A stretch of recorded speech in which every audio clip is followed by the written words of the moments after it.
el tratamiento nutricional de este tipo de pacientes.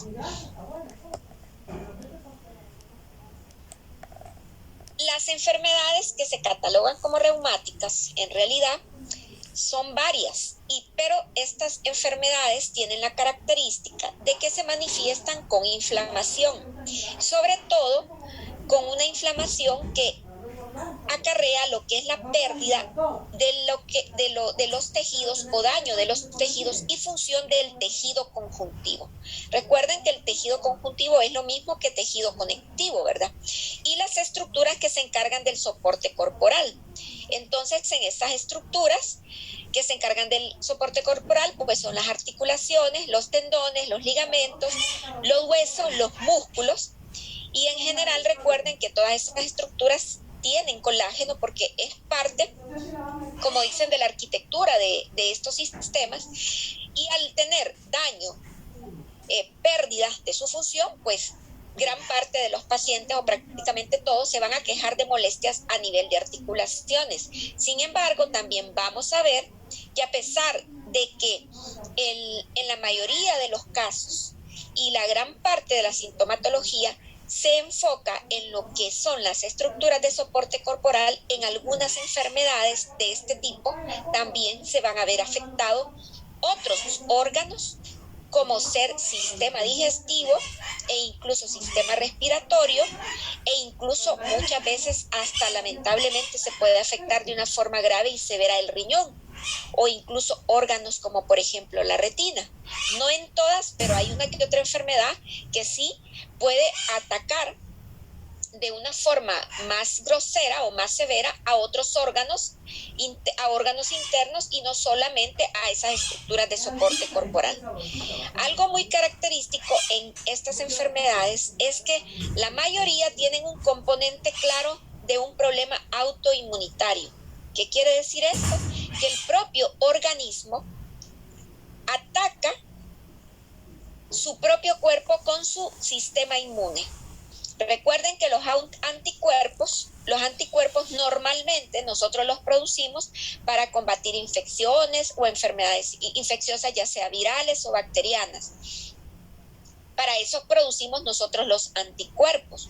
Pero en las enfermedades autoinmunes, lamentablemente esos anticuerpos vienen y atacan nuestros tejidos. Esa es una característica de la mayoría de este tipo de enfermedades. Realmente no hay una causa clara de su origen, aunque claro, están involucrados aspectos genéticos, ¿no? En el tema nutricional es muy importante que sepamos que de forma general a este tipo de pacientes, pues nosotros vamos a tener que tratar de darle siempre un buen contenido proteico, porque sabemos de que va a haber daño de sus estructuras, y si no se le da el aporte adecuado, pues va a haber un problema. También el tema de lo que es el aporte energético, y tener el aporte adecuado de vitaminas, minerales.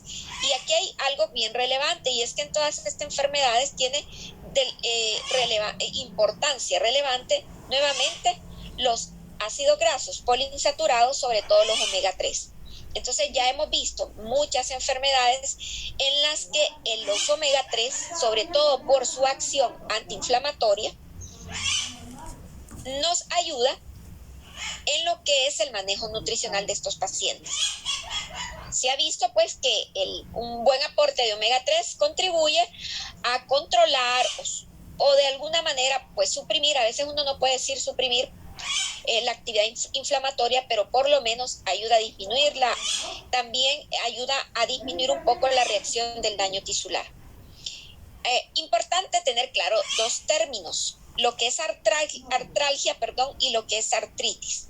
El término artralgia se refiere únicamente a dolor articular, y el término artritis ya es un término que, como ustedes saben, artro viene del griego, que significa articulación, y itis, todo lo que termina en itis, quiere decir inflamación. En la artritis ya hablamos de que hay una inflamación de la articulación.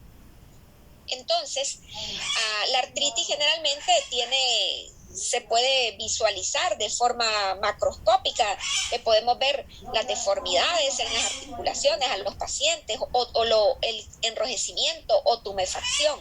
Pero hay pacientes que a veces no tienen esos cambios franco-inflamatorios en la rodilla, pero se quejan de artralgia.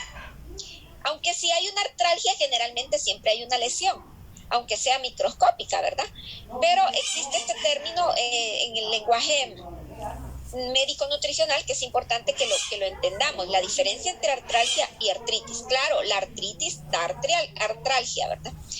Ahora, estas enfermedades se han categorizado en 2 grupos. En aquellas enfermedades reumatoides que se consideran sistémicas, ¿por qué? Porque afectan, claro, aquellos órganos que soportan,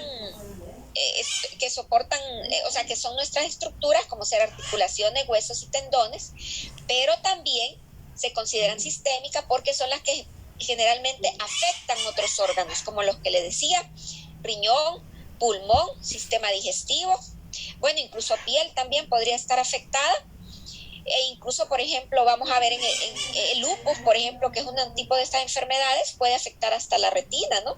Los vasos sanguíneos pueden salir afectados. Entonces, en la enfermedad reumatoide sistémica hay daño articular, pero se puede extender esa reacción de ataque de los anticuerpos nuestros, también se extienden a otros órganos.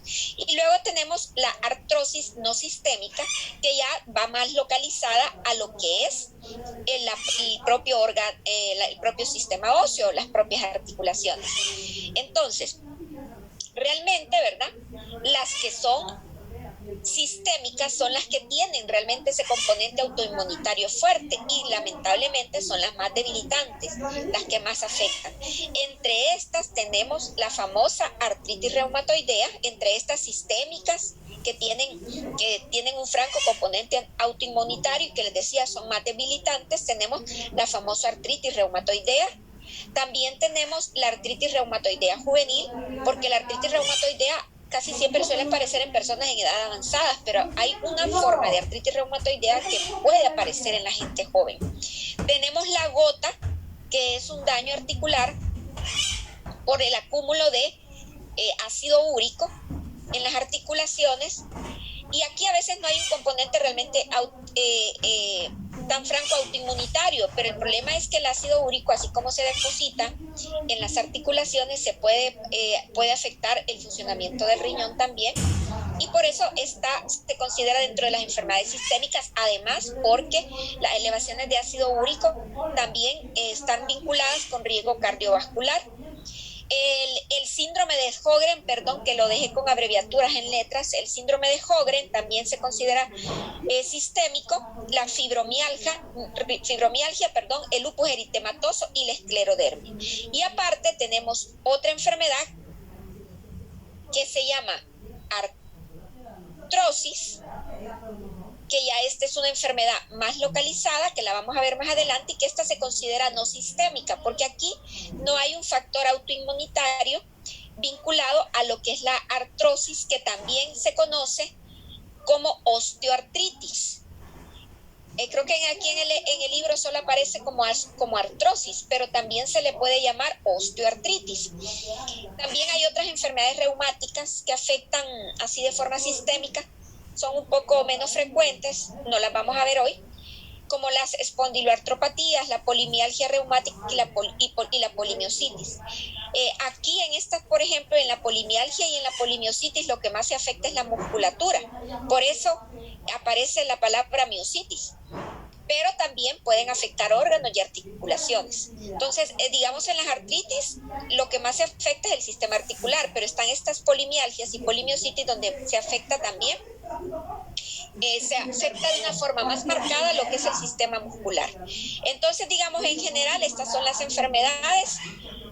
Hay otras raras, de nombres raros, que a veces uno nunca las ha visto en su vida, pero bueno, en general, estos son los nombres que vamos a ver.